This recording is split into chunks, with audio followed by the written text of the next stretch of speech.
Hi, my name's Otilin, and if you've ever been betrayed by the people who raised you, not lied to by strangers, but erased by your own mother in a courtroom, then maybe you'll understand why I didn't flinch when she slapped me, because by then, she'd already taken everything else. They forged my name, they sold the house I was promised, and they made sure the whole town stayed quiet. But what they didn't know was that Grandpa left me the truth, and I'm done hiding it. Before we dive in, what time are you listening and where from? Because by the end, you might wonder, what would your family do if you were the only one holding the truth they buried for decades? The air outside the Cook County Courthouse carried that early spring bite, cold enough to make your teeth ache, but not enough to keep people from pretending winter had passed. I stood alone near the concrete steps, a stained envelope folded in half and tucked into my coat pocket like a secret. I hadn't seen my parents in weeks. Not since the last dinner where my mother asked if I'd finally decided to do something respectable. I didn't even know about today's hearing until a probate notice showed up in my old email inbox.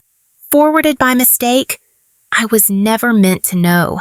I walked through the heavy glass doors with that in mind. Every step on the courthouse floor echoed louder than it should have. I took a seat on the far right, near the back, far enough to disappear, but close enough to hear. And then they walked in like it was a fashion show, seraphine heels clicking like gunshots, hair pulled back so tight it looked painful. My mother in her usual navy blazer, the one she wore to church and to funerals, and my father, always trailing behind, stiff like a statue carved out of silence. None of them looked my way, not even once. Judge Howard Lasker cleared his throat and called the hearing to order. He was the kind of man you'd trust to settle a neighborhood feud measured, quiet, probably drank black coffee with no sugar. When the will was read, I expected nothing. What I didn't expect was my name, not as a beneficiary, not even a footnote, just as a witness. Then came the page, the one that made my palms go cold. This document includes the signature of Utilin Reyes as verification, the clerk said. I felt the blood rush out of my face. I didn't sign anything. The judge looked at me. Miss Reyes, is this your signature? My voice trembled before my lips parted. No, sir, it's not. My mother let out a sharp breath through her nose. Oh, stop it, she snapped. I never signed it, I said again, louder this time. The room shifted, quiet, heavy. Like everyone was holding their breath, waiting for something. And then she did it. Her palm cracked across my cheek with such force I heard the gasp ripple across the courtroom. My mother, right there in front of the judge, the lawyers, the clerk, the strangers watching like they were seeing a scene from a TV show. You don't get to ruin this, she hissed. My father stood. Enough, you're embarrassing yourself. Seraphine. Seraphine leaned over with that glassy smile of hers and whispered, You always ruin everything. Even now. I didn't respond. Couldn't. The judge banged his gavel once and announced a brief recess. I rose slowly, my cheek burned. But it wasn't the slap. It was everything behind it, the years of being the one they never introduced at parties. The one who stayed quiet at the dinner table. The one who paid rent early and brought her own folding chair to holidays just in case. They'd buried me long before this. I walked out without looking back. Outside. The wind had picked up, colder now. I stuffed my hands into my coat pocket and felt it. Metal. Small. Familiar, the old hair clip, the one Grandpa gave me on my 15th birthday. I hadn't worn it in years, but somehow I couldn't let it go. I gripped it until my knuckles went white. I stood there, cheek burning, not from the slap, but from the truth no one else seemed ready to face. I didn't remember leaving the courthouse, only that I walked past the pigeons clustered on the steps, past a woman yelling into her phone, past a little boy holding his father's hand while swinging a toy gavel. By the time I made it to my third-floor walk-up in Pilsen, the sky had dulled to that familiar gray Chicago hue, the kind that made everything feel heavier than it already was. I dropped my bag on the floor, toed off my shoes, and didn't bother turning on the lights. Just the soft hum of the fridge greeted me. No calls, no texts, no apologies. I leaned against the kitchen counter for a long minute, then made my way to the bathroom. In the mirror, I looked older, tired in a way sleep wouldn't fix. My cheek was still slightly red, but it was the look in my eyes that stopped me. Not pain, not even anger yet, just the deep ache of knowing you never really belonged where you thought you did. I set the hair clip on the sink. The silver had dulled with time, but I could still see the tiny engraving on the inside, a tiny etching of the number 12. Grandpa had once told me that was my lucky year, said I'd done more helping on the farm that summer than any adult. I blinked, and suddenly I was back on his porch. I must have been 15. We were sitting on the old swing that creaked like a tired dog every time we moved. He had a paper napkin, folded twice, in his hand. "I don't have much for girls," he'd said, "but I figured every young woman deserves something shiny now and then." Inside the napkin was that very clip, just simple silver, smooth edges, a clasp that clicked into place with confidence. "Someday," he said, squinting out at the cornfields, "they'll forget what you've done, but not me. This says I remember." Then he looked at me, real serious. "And when I'm gone, don't let them push you out. That house, it's yours, not 'cause you're the baby, not 'cause I pity you, but because you earned it. Every nail, every box of nails you held while I fixed the roof, every pie you helped bake, even if the crusts were lousy, you earned it." It was the only time he'd ever said anything like that. Grandpa wasn't a man of sentiment, but he never broke a promise. A knock pulled me back to the present. I peeked through the peephole. Mr. Avalo, Grandpa's next-door neighbor for over 30 years. I opened the door slowly. "Evening, Odalyn," he said with that raspy voice of his. "Didn't want to call. Figured I'd just come by." He held out a small tin of Conchas, my favorite, pink sugar crust still flaky, and a worn manila envelope. "You want to come in?" I asked, stepping aside. "I'll just stay a minute," he said, but he eased into the chair like his bones had been waiting for that cushion all day. He handed me the envelope. "Your grandfather gave this to me, told me to hold on to it. Said if things ever got messy, I'd know when to pass it along." I sat down across from him, tin unopened. My fingers trembled slightly as I pulled out the letter. It was dated just 6 weeks before he passed. The handwriting was unmistakably his. Curled letters, uneven lines, but steady. "Odalyn, if this is in your hands, it means they did what I was afraid they might. I want you to know. I changed the will. The house is yours. I filed it with my attorney. You'll find the paperwork under the drawer in the study where we kept the old farm ledgers. They may try to say otherwise, but don't let them. You earned this. You stayed. You showed up. That counts for something. Don't let their noise drown out the truth. Grandpa." I swallowed hard. Mr. Avalo was watching me gently, like he wasn't sure if he should speak or just let the words hang there. "Thank you," I said softly. "I didn't know I always hoped he saw what I tried to do." "He did." Mr. Avalo nodded. "He told me all the time. Called you the quiet backbone. Said, you held more weight than the rest of them combined." He patted his knees, then stood. "I'll leave you to it, but if you need help, you knock." When the door shut, the silence returned, but it didn't feel so empty anymore. I turned to my bookshelf, pulled out a small box where I kept old paperwork. Tucked between receipts and expired coupons was a Target return slip dated 6 months before Grandpa passed. It had my full signature and the middle initial Odalyn J. Reyes. The court document from this morning. It said Odalyn T. Reyes. T for nothing. I've never used a T in my life. I dug through my drawers, found more documents, bank statements, my college ID, a notarized lease agreement, all with the same signature J. They didn't even try that hard. I sat at the kitchen table, spread the documents out. The more I looked, the more I realized whoever forged my name didn't know me at all, not even enough to get the smallest detail right. And yet, they had the gall to erase me. I leaned back in the chair, heart pounding, not from panic this time, but from a slow, deliberate fire rising in my chest. If they wanted to use my name, I pulled the hair clip off the sink, twisted it into place. I'll remind them who I am. They stole my name to erase me, but they forgot I was the one Grandpa trusted most. I didn't sleep much after Mr. Avalo left. Every time I shut my eyes, that notary stamp flickered in my mind, hovering like a cheap tattoo stamped on a lie. By morning, I'd already dressed, packed the folder with Grandpa's letter, and circled the kitchen twice before realizing I was waiting for something that wouldn't come an apology, a message, even a pitiful, "We didn't mean for it to get that far." But silence has a tone when it comes from your own family.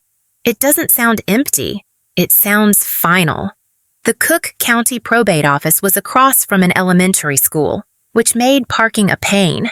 I found a tight spot on 18th and walked the 2 blocks, each step heavier than the last, not from doubt, but from the weight of finally deciding I wasn't going to let them decide who I was. The lobby inside buzzed with fluorescent lights and old carpet. I approached the front desk, holding my folder like a shield. "Hi," I said, offering a small smile to the middle-aged man behind the plexiglass partition. His name tag read Clerk Morrison. "I'm looking to access the probate file of Thomas Reyes," I said. "He passed earlier this year. I believe it's public now." He gave me a slow once-over, like he was deciding if I had the right to be asking. "You a relative?" he asked. "Granddaughter," I said. "But I'm not listed as a beneficiary. Just need to view the record." He tapped a few keys, then glanced at me again. "All right, just viewing. No copies." I nodded. "That's fine." He disappeared into a back room. When he returned, he slid a slim manila folder through the slot under the glass. "Don't take it apart." I sat at the viewing desk near the window. Pages crackled under my fingers. Court petitions, filing dates, witness lists, and then the will. There it was again. My name, Odalyn T. Reese, the forged version. Sloppy as ever. No one who knew me would have made that mistake. My middle name's Juliana. Always has been. I never once used a T in anything official. But it wasn't that detail that made my stomach drop. It was the notary stamp, April 14th. 3 weeks after Grandpa's funeral. My mouth went dry. They didn't just forge my name. They signed for a dead man. They made him complicit in the theft of his own legacy. I sat back, forcing air through my nose. The file trembled in my hands. Clerk Morrison glanced over from behind the glass, probably thinking I was about to cry. I didn't. I just closed the folder, slid it back, and whispered, "Thank you." He nodded but didn't speak. Maybe he saw something in my face that told him it was better not to. Outside, the wind cut sharper than usual. Chicago Springs still wore its winter clothes. I zipped my jacket and walked 3 blocks toward a diner I used to go to with coworkers. It was quiet, tucked behind a laundromat, with chipped booths and waitresses who remembered your name if you tipped well. I slid into a corner booth. A waitress approached, her ponytail pulled through a Cubs cap. "Odalyn, is that you?" I looked up. Gwen. We'd gone to high school together. Same history class. I hadn't seen her in over a decade. "Hey, Gwen," I said, offering a tired smile. She grinned and held up a finger. "Be right back." She returned with coffee before I even ordered. "Saw the video," she said, lowering her voice. Didn't want to say anything, but that slap. That wasn't just about the will. I blinked. "What do you mean?" Gwen shrugged, pouring cream into a paper cup for another table. "I remember your mom, your sister. They always needed someone to pin things on. Quiet girl, keeps her head down, makes a perfect scapegoat." I didn't respond right away. Then Gwen added, "That slap was to remind everyone who they think you are the one who keeps quiet, the one who backs down." I stirred my coffee. "Then it's time I remind them who I really am." She nodded. "You still wear your hair clipped back like before." I smiled faintly. "Not always. Just lately." We didn't talk much more. I finished half a sandwich I didn't taste and folded the receipt as I slid out of the booth. "Wait," Gwen called from the counter. She jogged over and handed me my check, wrapped in a folded paper napkin, the same way Grandpa used to wrap things when he didn't have a gift box. Simple, intentional. I stared at it for a second too long. "Hope things work out," she said gently. I tucked the napkin into my jacket pocket, not because I needed it, but because some symbols don't belong to the past. They belong to the fight ahead. They erased his name, forged mine, and used the silence to cover their guilt. But I'm done being silent. The sky had gone slate gray by the time I reached the house. Streetlights flickered on, casting long shadows across the driveway I once used to ride my bike down, barefoot, laughing. Now I stood at the base of the porch steps, not as a daughter coming home, but as someone coming to reclaim what had been stolen. I could see the warm glow from the living room window, silhouettes moving past like ghosts. I took the folded napkin from my pocket and slid it into my coat, then knocked. Once, firm and clear. It didn't take long. My father opened the door, jaw clenched, eyes already narrowed like he was expecting a solicitor or a mistake. When he saw me, his lips thinned. "You have nerve showing up here." I didn't flinch. "You have nerve pretending I don't exist." He stepped aside, just enough to make it clear I wasn't welcome, but he wasn't going to slam the door yet. Inside, Eloane leaned against the archway, arms folded, glass of red wine in hand. Her nails were perfectly done. Her smile even more so. "You should be grateful we didn't press charges," my father said flatly. I met his eyes. "You should be worried I haven't," Eloane scoffed. "Oh, come on. You think throwing around threats makes you look strong? It just makes you look pathetic." I stepped further in. No, pathetic is forging a dead man's signature and filing it with the court like no one would notice. My father's expression didn't move, but Eloane's fingers tensed around her wine glass.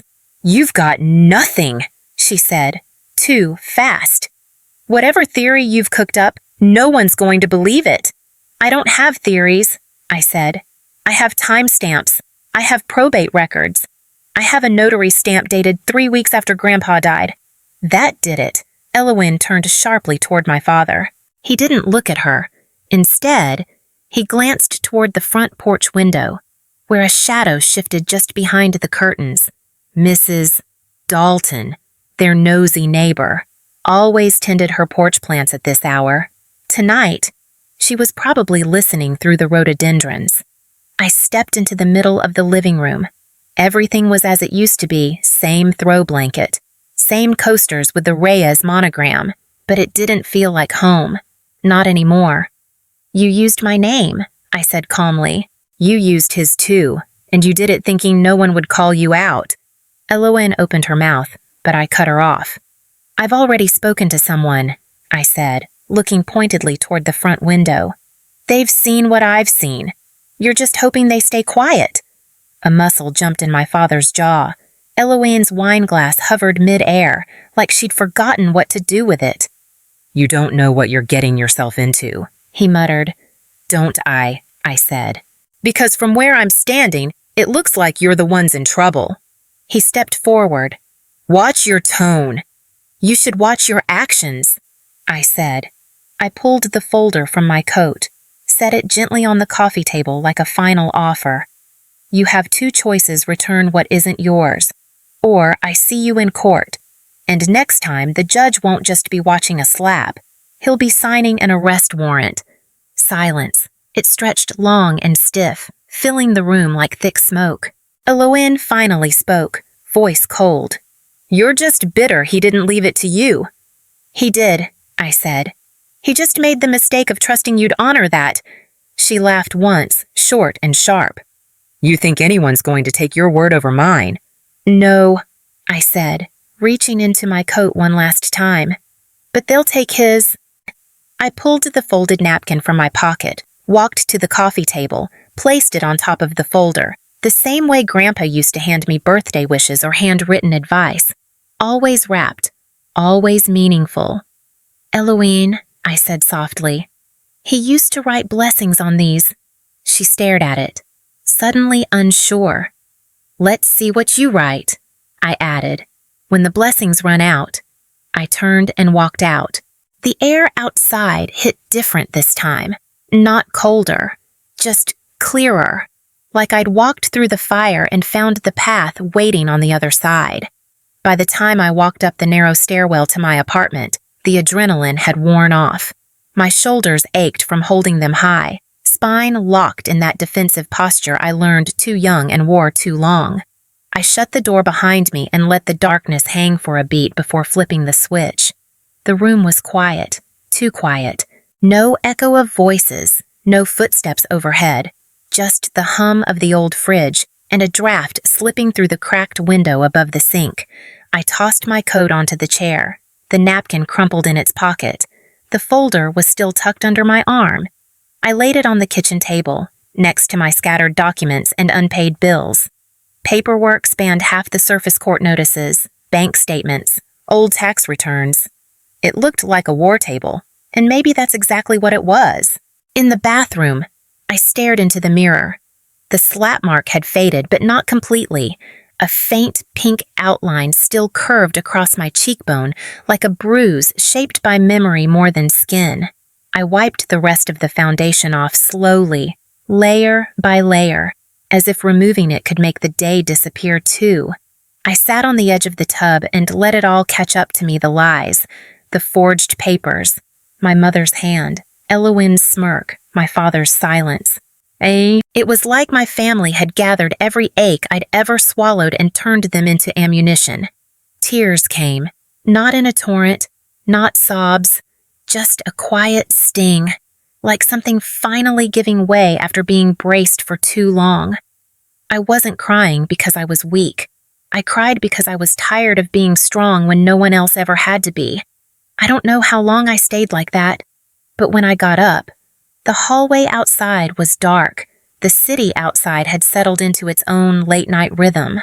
I boiled water for tea but didn't drink it. Instead, I sat on the couch and pulled an old shoebox from under the coffee table. Inside were newspaper clippings, report cards, a few faded photos, and a birthday card from Grandpa, written in blocky blue ink. There was one photo I'd always kept close me, age 10, sitting beside him on the porch. My head leaned against his shoulder, and he was mid-laugh. I could almost hear it again, low and rich, like a comforting echo. And just like that, the memory arrived. We were sitting together, that same porch. A fall afternoon when the cornfields behind his house still glowed gold. He was reading an article aloud about some crooked politician, laughing at how stupid people could be when they thought no one was watching. Then he looked at me and said, "You've got a mind like a blade. Odie, sharp. But it's no use sheathed your whole life. Use it when no one else will fight fair." See, I hadn't thought of that day in years, but now I felt it. His voice wrapping around me like armor. The phone buzzed on the kitchen counter. At first, I ignored it. Then I saw the name Aunt Marcia. I hadn't heard from her since the funeral. She'd left the family years ago after some silent rift. One of those long-held grudges people stop explaining because it's easier than naming who really caused the hurt. I picked up. "Adeline!" Her voice came through like gravel and warmth. I watched the hearing. I swallowed hard. "Then, you know." "I knew before they ever filed," she said. "You were never the favorite, but you were always the spine." I exhaled slowly, unsure whether it was relief or heartbreak. "I inherited a drawer," she continued. "One your grandfather didn't want them rifling through.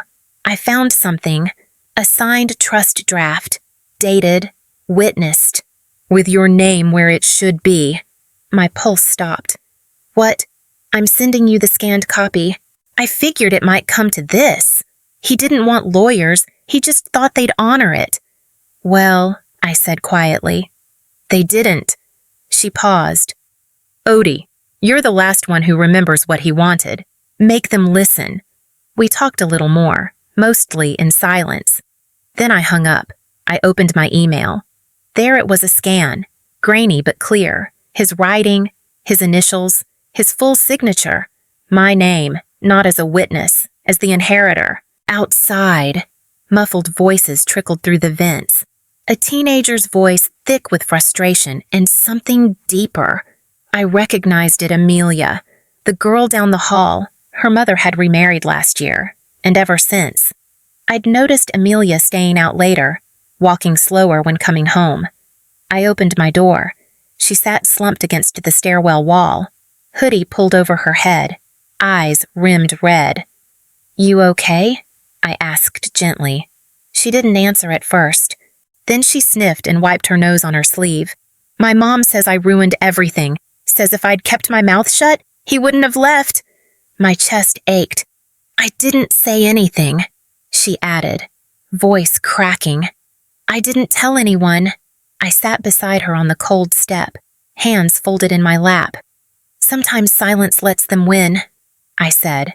"I learned that the hard way." She turned to look at me, searching my face for something, proof maybe that I meant it. "You think people actually change?" she asked. "No," I said. "But sometimes we do, and that changes everything." We sat there a while longer. When I went back inside, I didn't feel entirely alone. I lit a candle, taped the printed scan of Grandpa's trust above my desk, and underneath it, I wrote in black ink, "He trusted me to carry the truth." Then I paused. So why am I still letting them speak over it? I didn't sleep much the night after Aunt Marcia sent me the trust document. I kept replaying every conversation, every side glance from Celine, every silence from my father, the kind that hides more than words ever could. By morning, I was dressed in dark slacks and a navy cardigan, hair pulled back, not out of vanity, but control. I tucked the original trust draft into a plastic sleeve, slid it into a manila folder, and left my apartment with purpose.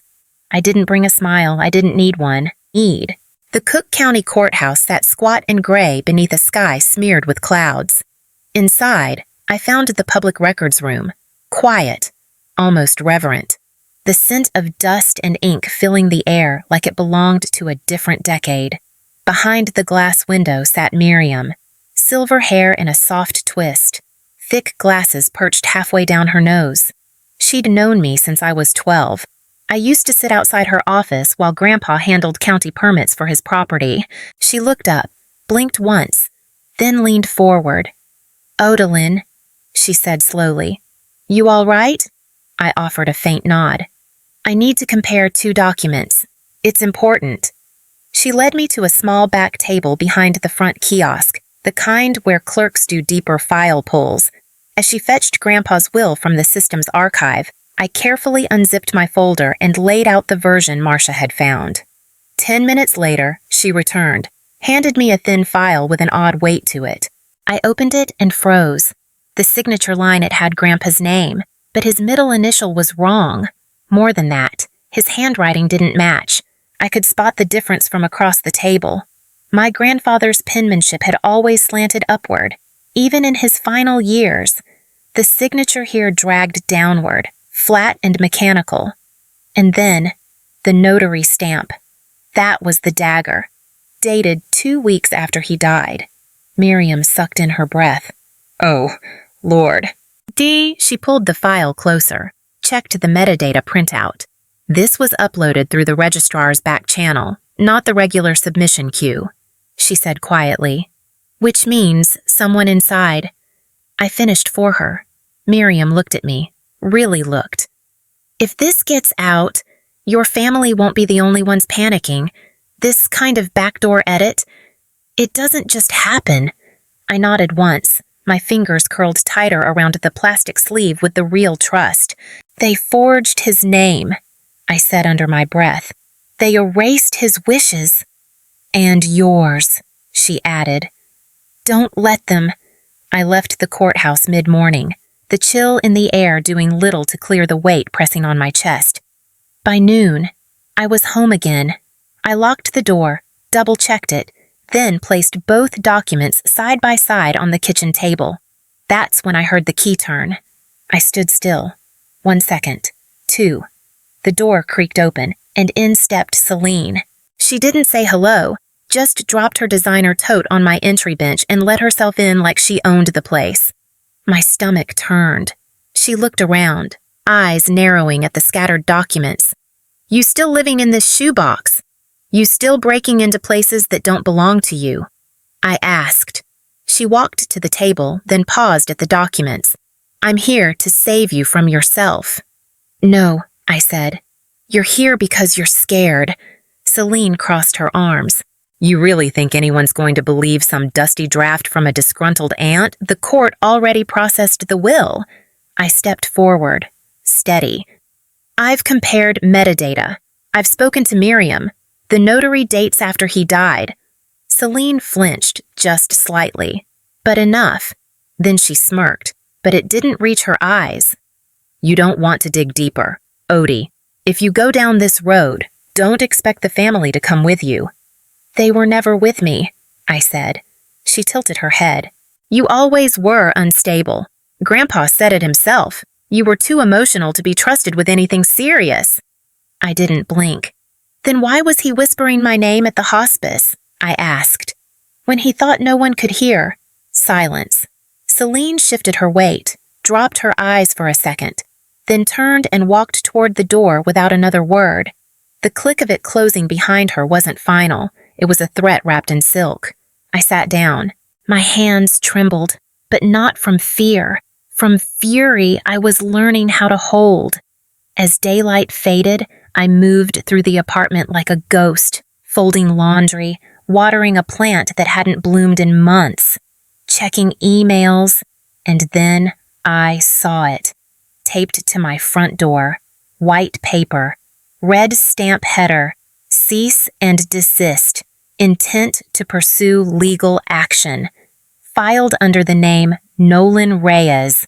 No lawyer name, no letterhead, no official seal. It was a bluff, a fake. I peeled it off, shut the door, and leaned against it. They were willing to forge documents, willing to fabricate legal threats, and still, they underestimated me. I walked to the living room, turned on the desk lamp, and picked up the real trust draft. My thumb brushed over the ink, over my name, written in Grandpa's hand. You can threaten me with silence, I said aloud, voice low. But you forgot I know where the real record lives. I didn't answer the phone. I didn't open the door when someone knocked at noon. I didn't touch the toast I made at breakfast. I simply packed everything I had, Marcia's documents, the forged ones, Grandpa's scribbled notes, and headed to the place that had always held the quiet truth, the public library archive on Halstead. The walk gave me space. Wind brushed through my sleeves, not as a chill, but a reminder I was moving forward. The archive room was cold, quiet, and overlooked.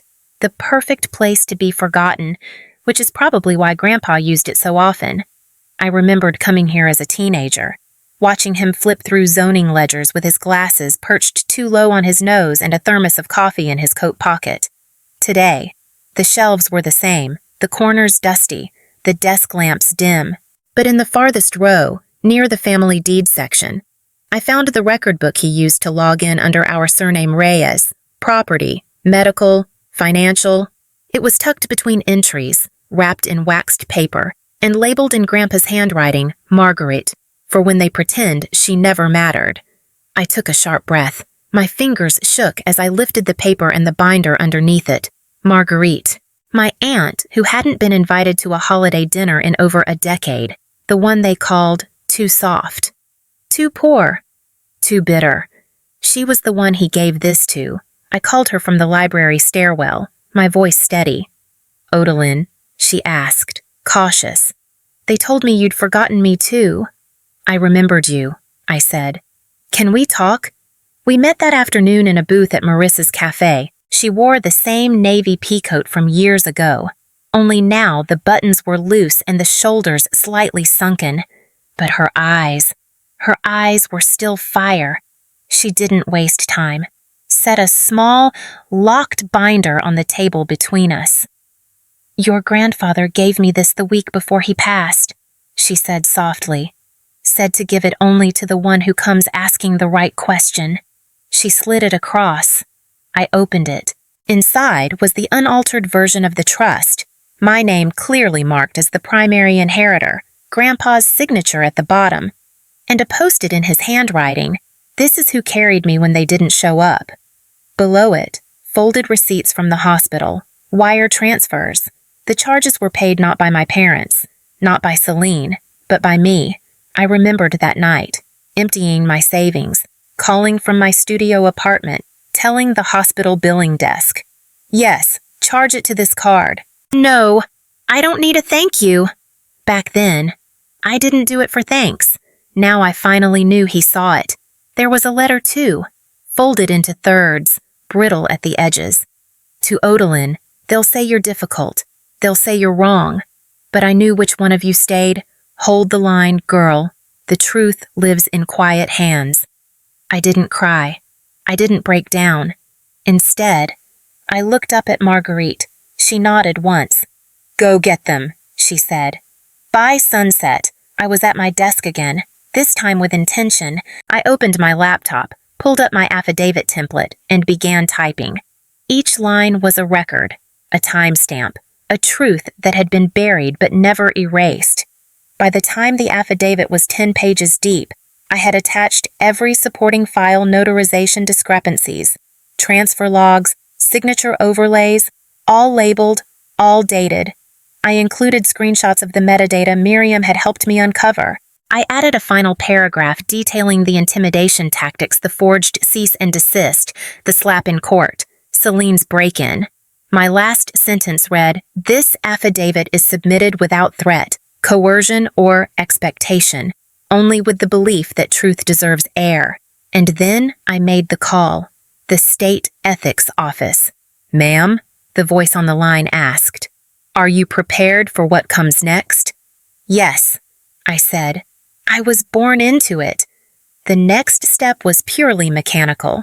I uploaded the affidavit to the court's secure drop, selected Confidential Judicial Review.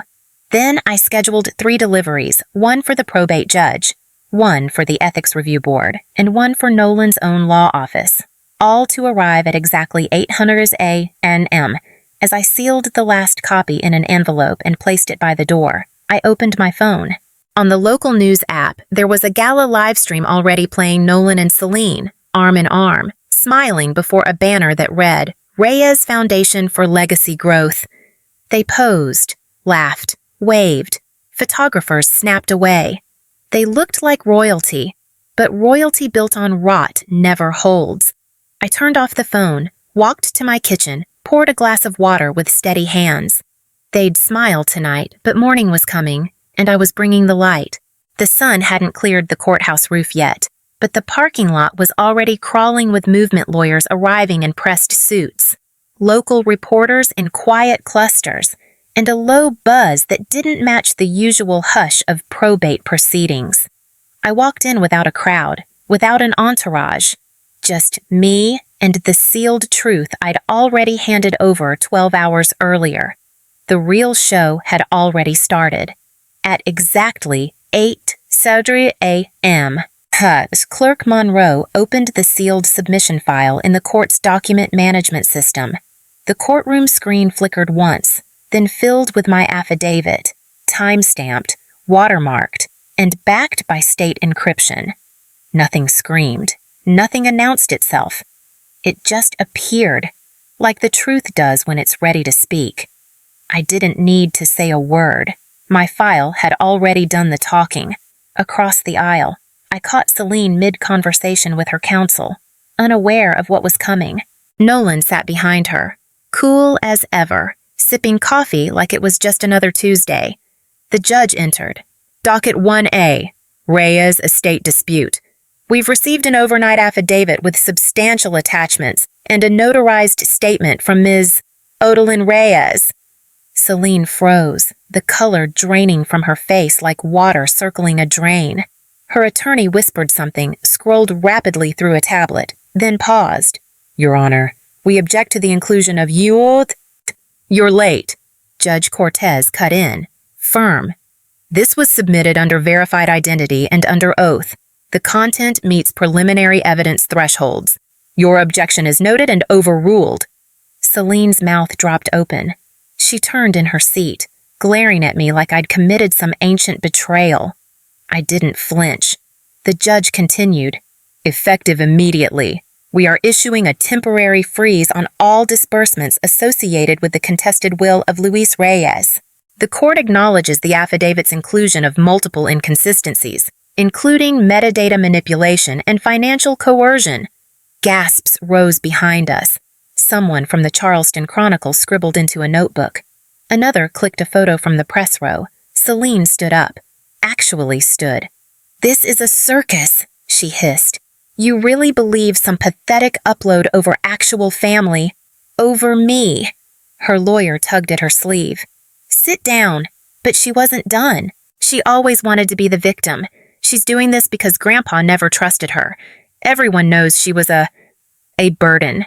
The judge didn't blink. "Counselor, if your client can't remain composed, I'll hold her in contempt." Nolan leaned forward now, whispering something in her ear. She jerked away. "Don't you dare pretend this isn't your mess, too." The cracks weren't just showing, they were splitting. Then came the final blow. Judge Cortez peered down at Celine's team. "Can you confirm how the most recent amended will, submitted by your office, was notarized?" There was a pause, a long one. Finally, a junior attorney, probably not older than 26, cleared her throat. "It was emailed in, a scanned copy." "Was it witnessed in person?" No answer. The silence said everything. "I'm ordering an immediate audit and investigation." The judge ruled, "Until we verify this will's legitimacy, it will not govern any estate action." And just like that, the courtroom shifted. Gasps turned into scribbles. Some in the gallery smiled, others murmured. Celine looked like she'd aged 10 years in 10 seconds. Then the judge turned to me. "Ms. Reyes, would you like to make a statement?" I rose slowly. My knees weren't shaking. My voice wasn't caught. I pulled the folded note from my coat, the one Grandpa had written and Marguerite had kept safe all this time. I opened it and read aloud, "If they ever silence you, speak here. The truth will know your voice." That was all. I sat down. My heart was steady, my breath calm. The court clerk recorded the statement, and Judge Cortez gave one last glance across the room before calling the session into recess. Celine didn't look back at me when she left. Nolan did. He looked like a man who realized too late that he'd bet everything on silence. But I wasn't the quiet one anymore. It had been 4 weeks since the courtroom went still and their masks fell. Since then, I hadn't heard from my mother, or Elowen, or even Celine. The silence from that side of the family tree wasn't new, but this time it was hollow, not heavy. What I did receive was an envelope from Attorney Hughes. Inside, one crisp sheet bearing the final court ruling. The contested will is declared void. The previous trust is reinstated. Odalyn Reyes is named as sole beneficiary per original document. So no fanfare, no formal apology, no televised confession of guilt. Just a printed judgment, the same afternoon. A second envelope came. No return address, no handwriting on the front, just a generic card tucked inside. A watercolor of mountain pines. Inside, in printed type, it read, "Sorry for everything. They never should have dragged you in." No signature, but I didn't need one. It smelled like Nolan's cologne sandalwood and silence. I didn't cry. I didn't call him. Instead, I folded the card in half and placed it in the same tin where Grandpa had once stored his checkbooks, next to the hair clip and the diner napkin, keepsakes of a war that looked quiet but cut deep. Later that week, I returned to the old house, my house now, legally speaking. The lock was the same. The light still flickered in the hallway if you didn't hit it just right. I hadn't stepped foot inside since the week he passed. Dust hugged every corner. The air smelled of dry wood and lemon oil. It was like time had paused here, waiting for someone brave enough to press play again. I wandered into the kitchen, running my fingers along the counter I once sat under as a child, hiding from Celine after she'd yelled about spilled paint or broken buttons. My foot bumped something near the lower cabinet, When I crouched down, I found it. Wedged in the dark space between the back panel and the wall, a thin envelope, yellowed at the edges. No stamp, no date. It wasn't addressed to me. The name written across the front was Celine's. I sat down right there on the kitchen floor, opened it gently. His handwriting was as sharp and familiar as ever. "Celine," it began. "You always knew how to get what you wanted. I admired that about you, but I also worried, because sometimes you use that gift to take, not protect, especially from her. I wish you'd seen her as more than a shadow to step over. She's your sister. She always was. And if she ever comes back here, don't shut her out again. She was never invisible. You just stopped looking." I folded it back and stared at the ceiling. No tears came, just a quiet ache, the kind that didn't scream but settled deep behind the ribs. I left the house without taking anything but that letter. Outside, the sky hung low, soft and overcast, the kind of weather that reminded you the world keeps turning even when your family falls apart. I crossed the street to the old neighbor's porch. Mrs. Delgado was out, watering her violets. When she saw me, her eyes widened. "Odalyn Reyes," she said, like it was both question and memory. "You're the quiet one, the one he trusted." I smiled. "Still am." She invited me in. We sat over black coffee and crumbly lemon bars. "He loved you, you know," she said. "Always said you listened when no one else did." Before I left, she disappeared into her hall closet and came back with a dusty, cloth-wrapped book. "He dropped this off with me years ago, told me to give it to you someday." I took it home and opened it in my lap that night. Inside was a journal, not the kind people write secrets in, but the kind they use to remember lists of birthdays, scribbled grocery reminders, and halfway through, a folded sketch, a little girl, sitting cross-legged on a porch step, hair wild, mouth mid-laugh. Pencil lines faded but firm. He had drawn me. That night, I didn't sleep. I didn't need to. The next morning, I contacted a local non-profit legal aid center. I signed over half the estate in Grandpa's name, earmarked for women in contested inheritance cases. The rest, I kept, not to live rich, not for revenge. I kept the house, not to forget, but to restore, room by room, not as a monument to grief, but as a quiet place for someone else to start over. I stood on the porch at dusk a few nights later, watching the street breathe below me, and in the window's reflection, I didn't see the girl from court or the daughter they slapped. I saw a woman who outlived their silence. I never got their apology, but I got something better proof I was never the